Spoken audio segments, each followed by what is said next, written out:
আজি কি বনাইছোঁ জানেনে গাইজ? বহুত দিন দেখুৱাই নাই। আজি বনাইছোঁ এয়া ফুলকবি। এইফালে ফুলকবি বইল কৰি পানীটো পেলাই দিলোঁ। গেছ হ'ব বুলি বৰ ভয় লাগে, মোৰ গেছৰ প্ৰব্লেম আছিল যে। তো আলু বিলাহী ফুলকবিৰ লগত ৰৌ মাছ। আজিলে মাছৰ তেল অকণমান আছে, এয়াবোৰ চাৰি চাৰি মিলাই ভাজিম, চাটনি অকণ বনাম।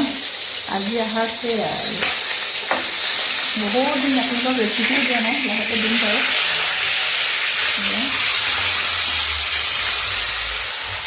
আমি ফুলকবি ভাজি আছোঁ ধুনীয়াকৈ, মাছকেইডোখৰ দি দিলোঁ এতিয়া উতলাহতে।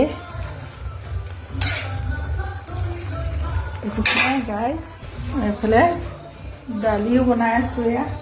এয়া খানা দুপৰীয়া ৰেডি হৈ গ'ল। এয়া মাছৰ চব্জি ফুলকবি দি, এইফালে ভাত জলকীয়া, এইফালে বিলাহী চাটনি, এইফালে অলপমান চব মিক্স ভাজি, এইফালে দালি। সেয়াই আৰু এতিয়া পলম নকৰাকৈ খাই লওঁ।